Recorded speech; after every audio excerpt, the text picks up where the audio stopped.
I'm in sound and I saw Snow White and the Seven Dwarfs. It's directed by 6 directors, more like Snow White and the 6 directors. All right, here we go. It's David Hand, Perce Pierce, William Cottrell, Larry Morey, Milfred Jackson, and Ben Sharpstein. This is the 1937 version. So, if you haven't seen this movie, I will spoil it for you.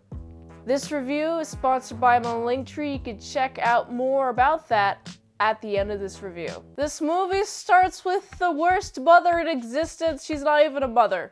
She's a stepmother.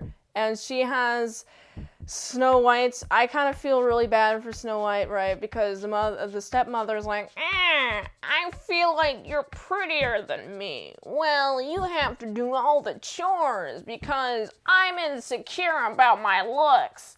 And it's like, Snow White, can you get out of the situation, please? First of all, let me applaud the art, okay? Because it's so beautiful. I would call it like nice and pastel. The animation is so flowy. I'm a big fan of this animation. You telling me this is the first Disney animation? The first feature film length one, rather?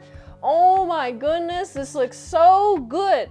I'm like, I love the colors used. There's a lot of earthy colors, and with all the nice little singing animals that Snow White likes to sing along with. They're very vibrant, but Snow White herself is the most vibrant. But then we have this queen, her stepmother, okay?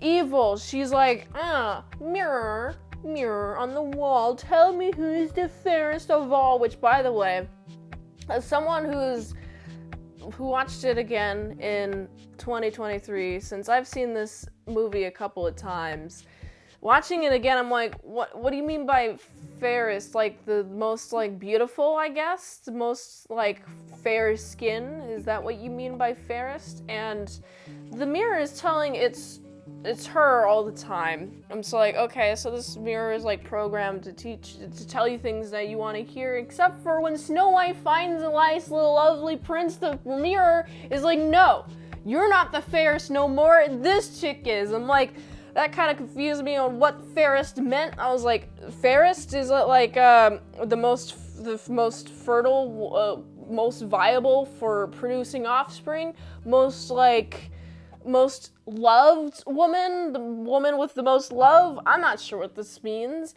but anyway, this queen, this stepmother, she's very jealous. She's like, no, you're not allowed to have love. No.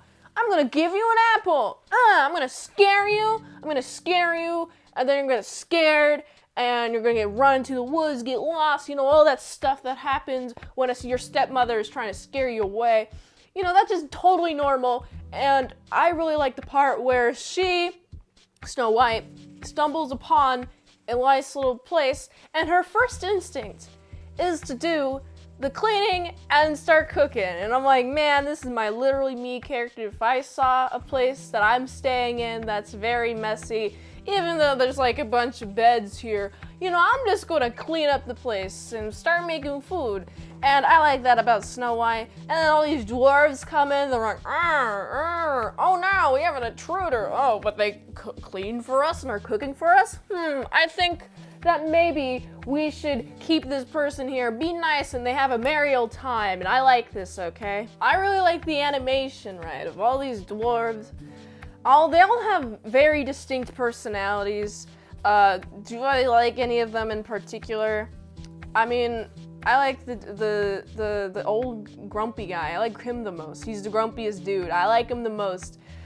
And so when Snow White is like, oh, I'm gonna go have a nice time now, bye-bye, and they're like, bye-bye, and then Snow White goes and eats a poison apple that makes her go to sleep, pretty much almost, she doesn't die, she's kind of like an eternal slumber. Is this technically a coma? So she starts sleeping, and everyone's like, we're so sad, and I'm like, yeah, I know what's gonna happen, because I've seen this movie many times, but more importantly, this is like colloquially like, oh, prince's kiss, well, you need a prince's kiss to make you awake.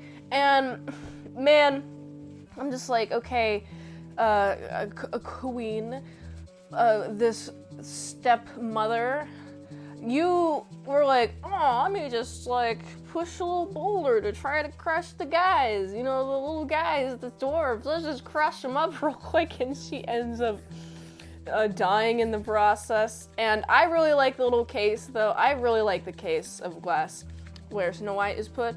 Also, I really gotta applaud the colors of like the scene where we have the basically the death scene of the stepmother, and then we also have the glass case scene. Those colors are like very different. Like you got a more like darker tone in the nice little death scene versus a very bright colors on the flowers near Snow White. And the prince is like, oh, I heard that you're basically dead. I'm gonna kiss you. And I'm like, you're gonna kiss a corpse? You thought this is a corpse?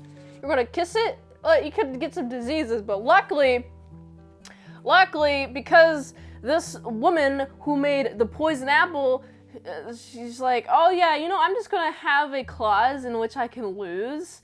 Yeah, let's just do that. I'm like, why do you need a clause in which you can lose? Like, does there have to be like a way to break the spell? Why you gotta be so nice like that? I thought you hated her for being so beautiful. But the prince kisses her, she's awake, and then they marry and have a grand old time. Happy ending. Ha, yeah, applaud, yeah. But I'm still thinking, this ultimate loser in this movie is the stepmother, because she is so jealous. She wants to just take, and she ends up dying for it, and she wants to, like, no, I have to stay, I'm in my prime, it's been 20 years, but I'm in my prime still. She cannot accept that fact that she literally dies for it. So, other than the plot being pretty straightforward, it's a pretty straightforward plot, but it's still nice, it's a nice plot. Honestly, I like how the stepmother dies. I think this movie is ultimately to warn everyone against stepmothers, because stepmothers suck and they won't love you and they'll use you for slavery, is what this movie is teaching me. Also, I really like how, man, the colors, I must mention the colors yet again. So vibrant, so animated. The animation is pretty great. And this is all hand-drawn, which makes it even more impressive in my book. So I gotta give this movie a solid, like, 7.6 out of 10. If you like this review, watch another one. YouTube really likes that. You can also like, comment, subscribe, share this video with everyone you know. The ultimate goal of this channel is for me to become an expert movie reviewer, so if I haven't reviewed it on the channel, there's a chance I haven't even seen it at all. If you'd like to request a movie in the comments below, you can do that, or you can fast track a movie review at patreon.com/ASEPresents for $20 a month for one movie review per 1 month, $3 a month early access, how to draw Pokemon tutorials, all at patreon.com/ASEPresents. And if you'd like to help support the daily grindiness of all these daily movie reviews, you can go to this link tree to find the way that you can help support the daily grind of these daily movie reviews. So go here, and until next time, I'm Mint Salad Saw. I'll see you later, my sour croutons and bacon bits.